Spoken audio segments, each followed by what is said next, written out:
नमस्ते। हमने unit 10 the banyan tree का पार्ट 1 रीडिंग कर लिया था। आज हम पार्ट 2 स्टार्ट करेंगे।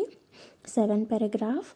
The warm breezes of approaching summer had sent everyone including the gardener into the house. यानी कि आती हुई गर्मी की गर्म हवाओं ने माली समेत सभी को घर के अंदर भेज दिया था।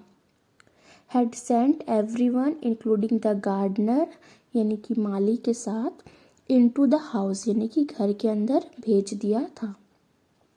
I was feeling drowsy myself, wondering if I should go to the pond and have a swim with Ramu and the buffaloes when I saw a huge black cobra gliding out of a clump of cactus। यानी कि मुझे भी नींद आ रही थी। मैं सोच रहा था कि क्या मुझे तालाब पर जाकर रामू और भैंसों के साथ तैरना चाहिए। तभी मैंने देखा कि एक बड़ा काला कोबरा कैक्टस के झुंड से बाहर निकल रहा है। At the same time, a mongoose emerged from the bushes and went straight for the cobra। उसी समय एक नेवला झाड़ियों से निकला और सीधे कोबरा की तरफ गया। Went straight for the cobra। Went यानी जाना, straight यानी सीधा, for the cobra यानी कि कोबरा के तरफ। Okay. 8 paragraph. In a cheering beneath the banyan tree in bright sunshine they came face to face। यानी कि बरगद के पेड़ के नीचे एक खुली जगह पर तेज धूप में वे आमने सामने आ गए। In a clearing beneath the banyan tree in bright sunshine they came face to face यानी कि आमने सामने। Okay. The cobra knew only too well that the grey mongoose 3 feet long was a super fighter, clever and aggressive। यानी कि cobra अच्छी तरह जानता था कि 3 फीट लंबा ग्रे नेवला एक शानदार फाइटर है, चालाक और आक्रामक। क्लेवर यानी चालाक और अग्रेसिव यानी कि आक्रामक। Okay. But the cobra too लेकिन कोबरा भी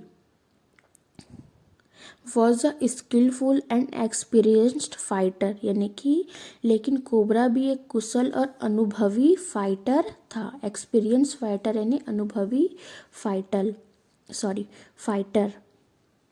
He could move swiftly and strike with the speed of light, and the sacks behind his long sharp fangs were full of deadly poison। It was to be a battle of champions यानी कि वह तेजी से चल सकता था और बिजली की गति से हमला कर सकता था और उसके लंबे नुकीले दांतों के पीछे जहर की थैलियां जानलेवा जहर से भरी हुई थी। यह चैंपियंस की लड़ाई होने वाली थी। Okay. 9 paragraph। Hissing defiance, his forked tongue darting in and out, the cobra raised 3 of his 6 feet off the ground and spread his broad spectacled hood यानी कि फुफकारते हुए। हिसिंग डिफाइंस यानी कि फुफकारते हुए अपनी दो मुही जीभ को, हिज फोक्ड टंग यानी कि उसकी दो मुही जीभ को, डार्टिंग इन एंड आउट यानी कि अंदर बाहर करते हुए कोबरा अपने 6 फीट में से 3 फीट जमीन से ऊपर उठा। कितने? 6 फीट में से 3 फीट जमीन से ऊपर उठा और अपना चौड़ा चश्मे जैसा फन फैला लिया। Spread his broad spectacle hood यानी स्प्रेड ने फैलाना, हिज ब्रॉड स्पेक्टिकल हुड यानी कि चश्मे जैसा फन फैला लिया।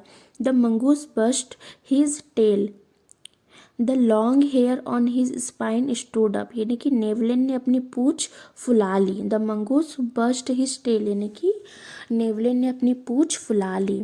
The long hair on his spine stood up यानी कि उसकी रीढ़ की हड्डी के लंबे बाल खड़े हो गए। ओके। 10th। दो the combatants were unaware of my presence in the tree.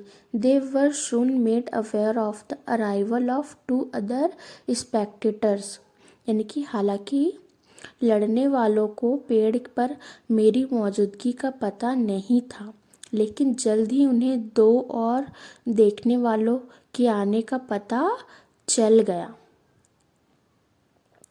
One was a मैना and the other a jungle crow. यानी कि क्या था, एक मैना थी, दूसरी जंगली कौवा। They had seen this preparation for battle and had settled on the cactus to watch the outcome। यानी कि उन्होंने लड़ाई की ये तैयारियां देख ली थी और नतीजा देखने के लिए कैक्टस पर बैठ गए थे। कौन? मैना और जंगली कौवा। उन्होंने लड़ाइयाँ की तैयारी क्या हुई थी, देख ली थी और नतीजा देखने के लिए कैक्टस पर बैठ गए थे। Had they been content only to watch, all would have been well with both of them। अगर वे सिर्फ देखने से ही खुश रहते तो दोनों के लिए सब ठीक रहता। 11 पैराग्राफ को the cobra stood on the defensive. यानी कि कोबरा डिफेंसिव होकर खड़ा हो गया। Swing slowly from side to side, trying to mesmerize the mongoose into making a false move। वह धीरे धीरे अगल बगल हिल रहा था और नेवले को अपनी चमकदार बिना पलक झपकाए आंखों से सम्मोहित करके उससे कोई गलत चाल चलवाने की कोशिश कर रहा था। But the mongoose knew the power of his opponent's glass। क्या कह रहा है, लेकिन नेवला अपने दुश्मन की कांच जैसी बिना पलक झपकाए आंखों की ताकत जानता था। Unwinking eyes and refused to meet them. Instead he fixed his gaze at a point just below the cobra's hood and open the attack. यानी कि और उसने उनसे आंखें मिलाने से मना कर दिया। इसके बजाय उसने अपनी नज़र कोबरा के फन के ठीक नीचे एक पॉइंट पर टिका दी और हमला शुरू कर दिया। क्या कह रहा है, कोबरा डिफेंसिव होकर खड़ा हो गया। वह धीरे धीरे अगल बगल हिल रहा था और नेवले को अपनी चमकदार बिना पलक झपकाए आंखों से सम्मोहित करके उससे कोई गलत चाल चलवाने की कोशिश कर रहा था। लेकिन नेवला अपने दुश्मन की कांच जैसी बिना पलक झपकाए आंखों की ताकत जानता था और उसने आंखें मिलाने से मना कर दिया। इसके बजाय उसने अपनी नज़र कोबरा के फन के ठीक नीचे एक पॉइंट पर टिका दी और हमला शुरू कर दिया। 12th paragraph, moving forward quickly until he was just within the cobra's reach, the mongoose made a pretended move to one side। यानी कि तेजी से आगे बढ़ते हुए जब वह कोबरा की पहुंच में आ गया तो नेवले ने एक तरफ जाने का नाटक किया। तुरंत कोबरा ने हमला कर दिया। Immediately the cobra struck। His great hood came down so swiftly that I thought nothing could save the mongoose। यानी कि उसका बड़ा फन इतनी तेजी से नीचे आया कि मुझे लगा कि अब नेवले को कोई नहीं बचा सकता। But the little fellow jumped neatly to one side and darted in as swiftly as the cobra, biting the snake on the back and darting away again out of reach। लेकिन वह छोटा सा जीव सफाई से एक तरफ कूद गया और कोबरा जितनी ही तेजी से अंदर घुसकर सांप की पीठ पर काट लिया और फिर से पहुंच से बाहर निकल गया। क्या कह रहा है, तेजी से आगे बढ़ते हुए जब वह कोबरा की पहुंच में आ गया तो नेवले ने एक तरफ जाने का नाटक किया। तुरंत कोबरा ने हमला कर दिया। उसका बड़ा फन इतनी तेजी से नीचे आया कि मुझे लगा कि अब नेवले को कोई नहीं बचा सकता। लेकिन वह छोटा सा जीव सफाई से एक तरफ कूद गया और कोबरा जितनी ही तेजी से अंदर घुसकर सांप की पीठ पर काट लिया और फिर से पहुंच से बाहर निकल गया। 13 paragraph. At the same moment that the cobra struck the crow and the manna hurled themselves at him only to collide heavily in mid-air. Shrieking insults at each other, they returned to the cactus plant. A few drops of blood glistened on the cobra's back. यानी कि जिस पल cobra ने हमला किया उसी पल कौवा और मैना भी उस पर झपटे, लेकिन हवा में ही बुरी तरह टकरा गए। एक दूसरे को गालियां देते हुए वे कैक्टस के पौधे पर लौट आए। कोबरा की पीठ पर खून की कुछ बूंदें चमक रही थी। Okay. 14 paragraph. The cobra struck and missed, यानी कि कोबरा ने हमला किया और चूक गया। Again the mongoose sprang aside jumped in at bit, यानी कि फिर से नेवला एक तरफ कूदा, अंदर गया और काट लिया। जम्प्ड इन एंड बाइट, यानी कि अंदर गया और काट लिया। Again the birds dived at the snake, bumped into each other instead and return shrieking to the safety of the cactus, यानी फिर से पक्षी सांप पर झपटे, लेकिन एक दूसरे से टकरा गए और चीखते हुए कैक्टस की सुरक्षा में लौट आए। 15 paragraph.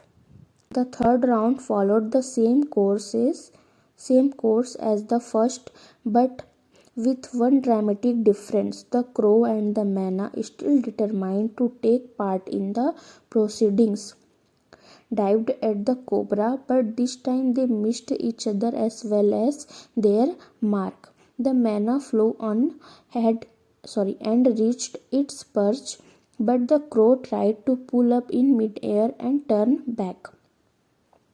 In the second that it took the bird to do this, the cobra whipped his head back and struck with great force, his snout tugging against the crow's body. यानी कि तीसरा round भी पहले round जैसा ही था, लेकिन एक बड़े फर्क के साथ। कौवा और मैना, जो अभी भी लड़ाई में हिस्सा लेने के लिए तैयार थे, कोबरा पर झपटे, लेकिन इस बार वे एक दूसरे को और अपने निशाने को भी चूक गए। मैना उड़कर अपने ठिकाने पर पहुंच गई, लेकिन कौवे ने हवा में ही रुककर वापस मुड़ने की कोशिश की। पक्षी को ऐसा करने में जितना समय लगा, उतने ही समय में कोबरा ने अपना सिर पीछे किया और जोर से हमला किया। उसका थूथन कौवे के शरीर से जोर से टकराया। 16 paragraph. I saw the bird flung nearly 20 feet across the garden. यानी कि मैंने देखा कि पक्षी बगीचे में लगभग 20 फीट दूर जा गिरा। It fluttered about for a while, then lay still. मतलब वह थोड़ी देर फड़फड़ाया फिर शांत हो गया। The manna remained on the cactus plant, and when the snake and the mongoose returned to the fight, very wisely decided not to interfere again.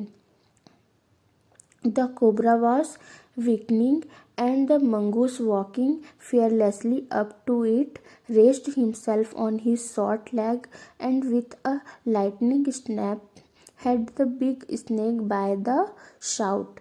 The cobra writhed and lashed about in a frightening manner, and even coiled itself about the mongoose, but to no avail. The little fellow hung grimly on until the snake had ceased to struggle. He then smelled along its quivering length, gripped it round the hood, and dragged it into the bushes. यानी कि मैंने देखा कि पक्षी बगीचे में लगभग 20 feet दूर जा गिरा। वह थोड़ी देर फड़फड़ाया फिर शांत हो गया। मैंने कैक्टस के पौधे पर ही रही, और जब सांप और नेवला फिर से लड़ने लगे तो उसने समझदारी से तय किया कि अब दोबारा दखल नहीं देना है। कोबरा कमज़ोर पड़ रहा था और नेवला बिना डरे उसके पास गया, अपने छोटे पैरों पर खड़ा हुआ और बिजली की तेज़ी से बड़े सांप को उसके थूथन से पकड़ लिया।